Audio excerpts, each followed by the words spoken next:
Alec Loorz is with us. He is the founder of the I-Matter campaign, I-Matter Youth, the letter I, followed by the words matter and youth, matterYouth.org. And Alec, welcome back to the program. Yeah, thank you so much. It's good to be back. So the last time you were with us, and I don't recall if you were here on radio or on TV, you were telling us, correct me if I'm wrong on this, maybe I'm even misremembering, but you were telling us about a lawsuit on behalf of the youth of the world about global warming.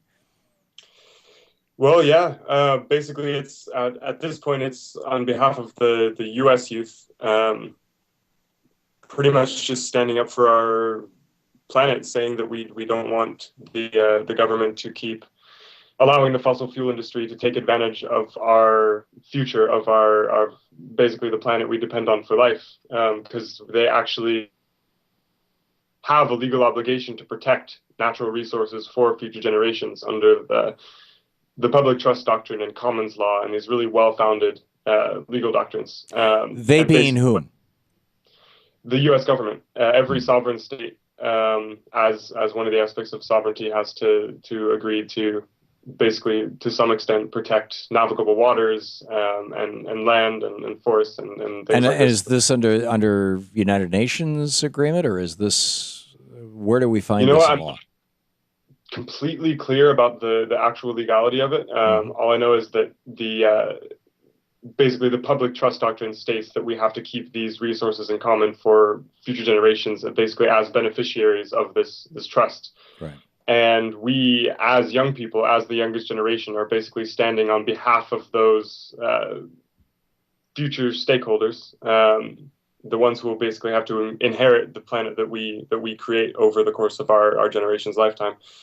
And basically, I feel like the way that our system is structured right now doesn't allow for people to be connected with each other, to be connected with nature, and it leads to problems from climate change to war to poverty. I really think that they're all symptoms of the same sickness in the way that we think, and I really feel like attacking, or not attacking, but trying to heal this sickness comes down to taking action in all the levels of basically society that we can, from our own personal relationships to schools to institutions to ultimately the government. And over the course of my work, I've found that, or I've begun to consider the possibility that the legal world is basically the way into these really bureaucratic governmental systems. And so that's what we're trying to do.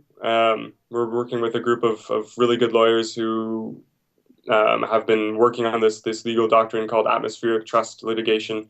And we're basically asking that the U.S. government develop a plan to reduce carbon emissions 6% per year, beginning now, basically, which is what the science says needs to happen if we are to avoid disaster.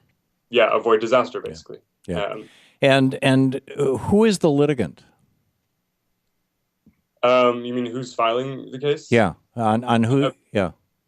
Basically, I and 4 other young people are the plaintiffs in the federal lawsuit. We also have cases were filed in all 50 states a couple of years ago, and 1 or 2 of those are still active. But for the most part, the federal case has gone through a lot of ups and downs over the past couple of years. It was after a year of deliberation, following the initial hearing, the case was dismissed. But was that on the basis of a lack of standing, or a lack of specific case law that was being violated? Yeah, what was the basis for the dismissal?